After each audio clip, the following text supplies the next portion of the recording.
ಆತ್ಮೀಯ ಬಂಧುಗಳೇ, ಮಹಾಭಾರತ ಭೀಷ್ಮ ಪರ್ವ, ಇದರಿಂದ ಅಭಿಮನ್ಯು, ಉತ್ತರ ಮತ್ತು ಶ್ವೇತನ ಸಂಗ್ರಾಮ ಮತ್ತು ಉತ್ತರ ಮತ್ತು ಶ್ವೇತನ ವಧೆ, ಈ ವಿಚಾರದ ಬಗ್ಗೆ ನಾವು ತಿಳ್ಕೊಳ್ತಾ ಇದ್ವಿ. ಓದ ಭಾಗದಲ್ಲಿ ನಾವು ಸೇನಾಪತಿ ಶ್ವೇತ ಶಲ್ಯನ ಕಡೆ ಹೋಗ್ತಾ ಇರೋದನ್ನ ದುರ್ಯೋಧನ ನೋಡಿ ಭೀಷ್ಮರನ್ನ ಮುಂದೆ ಇಟ್ಕೊಂಡು ಆ ಎಲ್ಲ ಸೈನ್ಯದ ಜೊತೆ ಶ್ವೇತನ ರಥದ ಮುಂದೆ ಬಂದು ಮೃತ್ಯುವಿನ ಮುಖದೊಳಗಡೆ ಬಿದ್ದಿದ್ದಂತಹ ಶಲ್ಯನನ್ನ ಮುಕ್ತಗೊಳಿಸ್ತಾರೆ.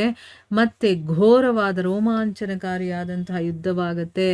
ಪಿತಾಮಹ ಭೀಷ್ಮರು ಏನ್ ಮಾಡ್ತಾರೆ, ಅಭಿಮನ್ಯು, ಭೀಮಸೇನ, ಸಾತ್ಯಕಿ, ಕೇಕಯ್ಯ ರಾಜಕುಮಾರ, ದೃಷ್ಟದ್ಯುಮ್ನ, ದೃಪದ ಮತ್ತೆ ಛೇದಿ, ಮತ್ಸ್ಯರಾಜರ ಮೇಲೆ ಕೂಡ ಬಾಣಗಳ ಮಳೆಯನ್ನ ಸುರಿಸ್ತಾರೆ ಅನ್ನೋದನ್ನ ತಿಳ್ಕೊಂಡ್ವಿ.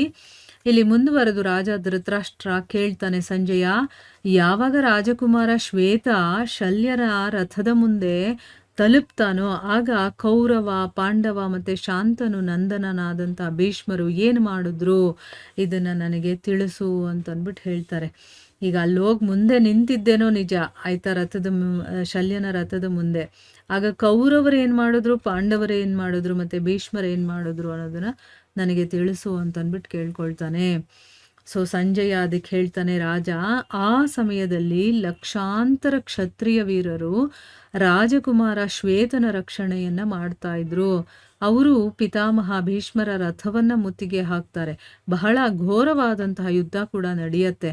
ಭೀಷ್ಮರು ಹೊಡೆದಾಡ್ತಾ ಅನೇಕ ರಥಗಳನ್ನು ಶೂನ್ಯವಾಗಿಸ್ಬಿಡ್ತಾರೆ. ಆ ರಥದಲ್ಲಿ ಯಾರೂ ಇರಬಾರ್ದು, ಆ ರೀತಿ ಎಲ್ಲರನ್ನೂ ಕೊಂದು ಹಾಕ್ತಿರ್ತಾರೆ. ಆ ಸಮಯದಲ್ಲಿ ಅವರ ಪರಾಕ್ರಮ ಅದ್ಭುತವಾಗಿತ್ತು. ಈ ಕಡೆ ರಾಜಕುಮಾರ ಶ್ವೇತ ಕೂಡ ಸಾವಿರಾರು ರಥಿಗಳನ್ನ ನಿರ್ನಾಮ ಮಾಡಿಬಿಡ್ತಾನೆ. ಮತ್ತೆ ತನ್ನ ತೀಕ್ಷ್ಣವಾದಂತಹ ಬಾಣಗಳಿಂದ ಅವರ ತಲೆಗಳನ್ನೆಲ್ಲ ಕತ್ತರಿಸ್ಬಿಡ್ತಾನೆ. ನಾನೂ ಕೂಡ ಶ್ವೇತನ ಭಯದಿಂದಾನೇ ನನ್ನ ರಥವನ್ನ ಬಿಟ್ಟು ಓಡಿ ಬಂದೆ. ಇದರಿಂದಾನೇ ಮಹಾರಾಜರ ದರ್ಶನ ಮಾಡೋದಕ್ಕೆ ಸಾಧ್ಯ ಆಯಿತು, ಇಲ್ಲಾಂದ್ರೆ ನಾನು ಕೂಡ ಸತ್ತು ಹೋಗ್ತಾ ಇದ್ನೇನೋ ಅಲ್ಲಿ ಅಂತ ಹೇಳ್ತಾ ಇದ್ದಾನೆ. ಈ ಭೀಷಣ ಹೋರಾಟದ ಸಮಯದಲ್ಲಿ ಭೀಷ್ಮರು ಒಬ್ಬರೇ ಸುಮೇರುವಿನ ಹಾಗೆ ಅಚಲವಾಗಿ ನಿಂತಿದ್ರು. ಅವರು ತಮ್ಮ ಪ್ರಾಣಗಳ ಮೋಹವನ್ನೂ ಕೂಡ ಬಿಟ್ಟು ನಿರ್ಭೀಕ ಭಾವನೆಯಿಂದ ಪಾಂಡವರ ಸೈನ್ಯವನ್ನ ಸಂಹಾರ ಮಾಡ್ತಾ ಇದ್ರು. ಯಾವಾಗ ಅವರು ಶ್ವೇತ ಬಹಳ ವೇಗವಾಗಿ ಕೌರವ ಸೈನ್ಯವನ್ನ ನಷ್ಟ ಮಾಡ್ತಾ ಇದ್ದಾನೆ ಅನ್ನೋದು ಅವ್ರಿಗೆ ಗೊತ್ತಾಯ್ತು, ಆಗ ಅವ್ರು ಏನ್ ಮಾಡಿದ್ರು, ಬೇಗ ಬಂದು ಅವನ ಮುಂದೆ ನಿಂತ್ಕೊಳ್ತಾರೆ. ಆದರೆ ಶ್ವೇತನ ಭೀಷಣವಾದಂತಹ ಬಾಣಗಳ ಮಳೆ ಸುರಿಸಿ ಅವರನ್ನು ಕೂಡ ಸಂಪೂರ್ಣವಾಗಿ ಮುಚ್ಚೆ ಬಿಡ್ತಾನೆ. ಅಷ್ಟು ಪರಾಕ್ರಮಿ ಅವನು. ಆದರೆ ಭೀಷ್ಮರು ಕೂಡ ಶ್ವೇತನ ಮೇಲೆ ಭಾರೀ ಬಾಣಗಳ ಮಳೆ ಸುರಿಸ್ತಾರೆ. ಆ ಸಮಯದಲ್ಲಿ ಶ್ವೇತ ಏನಾದರೂ ರಕ್ಷಣೆ ಮಾಡದೆ ಹೋಗಿದ್ದಿದ್ರೆ ಭೀಷ್ಮರು ಒಂದೇ ದಿನದಲ್ಲಿ ಇಡೀ ಪಾಂಡವರ ಸೈನ್ಯವನ್ನ ನಾಶ ಮಾಡಿಬಿಡ್ತಾ ಇದ್ರು. ಯಾಕಂದ್ರೆ ಅಷ್ಟು ರೋಷದಿಂದ ಅವರು ಯುದ್ಧ ಮಾಡ್ತಿದ್ರು. ಆದ್ರೆ ಅಲ್ಲಿ ಶ್ವೇತ ಬಂದು ಅದನ್ನ ತಡೆದ. ಇಲ್ಲ ಅಂತಂದಿದ್ರೆ ಪಾಂಡವರ ಸೈನ್ಯ ನಾಶನೇ ಆಗ್ಬಿಡ್ತಿತ್ತು. ಪಾಂಡವರು ಶ್ವೇತನು ಭೀಷ್ಮರ ಮುಖವನ್ನ ತಿರುಗಿಸಿ ಇರೋದನ್ನ, ಅಂದ್ರೆ ಅವ್ರು ಇಲ್ಲಿ ಬಿಟ್ಟು ಹೋಗೋ ರೀತಿ ಮಾಡ್ಬಿಡ್ತಾನೆ. ಅವರು ಇಲ್ಲಿ ಮುಖನೇ ತೋರ್ಸೋದಕ್ಕಾಗಬಾರ್ದು, ಆ ರೀತಿ ಮಾಡ್ಬಿಟ್ಟಿರ್ತಾನಲ್ಲ, ಅದನ್ನ ನೋಡಿ ಇವ್ರಿಗೆಲ್ಲ ಸಂತೋಷ ಆಗುತ್ತೆ. ಆದ್ರೆ ನಿಮ್ಮ ಮಗ ದುರ್ಯೋಧನ ಇದ್ದಾನಲ್ಲ, ಅವನಿಗೆ ತುಂಬಾ ಬೇಜಾರಾಗ್ಬಿಡುತ್ತೆ, ಉದಾಸೀನವಾಗ್ಬಿಡ್ತಾನ ಅವನು.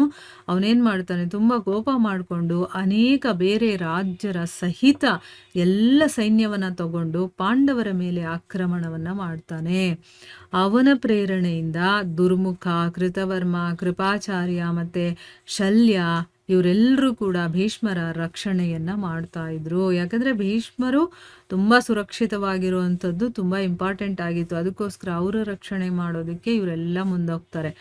ದುರ್ಯೋಧನ ಮತ್ತೆ ಇನ್ನೂ ಅನೇಕ ರಾಜರು ಸೇರಿ ಪಾಂಡವರ ಸೈನ್ಯವನ್ನ ಸಂಹಾರ ಮಾಡೋದನ್ನ ಶ್ವೇತ ಯಾವಾಗ ನೋಡ್ತಾನೋ ಆಗ ಅವನೇನ್ ಮಾಡ್ತಾನೆ, ಭೀಷ್ಮರನ್ನ ಬಿಟ್ಟು ಈಗ ಕೌರವರ ಸೈನ್ಯವನ್ನ ವಿಧ್ವಂಸ ಮಾಡೋದಕ್ಕೆ ಶುರು ಮಾಡ್ತಾನೆ. ಈ ರೀತಿ ನಿಮ್ಮ ಸೈನ್ಯವನ್ನ ಛಿದ್ರಗೊಳಿಸಿ ಆಮೇಲೆ ಭೀಷ್ಮರ ಮುಂದೆ ಮತ್ತೆ ಬಂದು ನಿಂತ್ಕೊಳ್ತಾನೆ.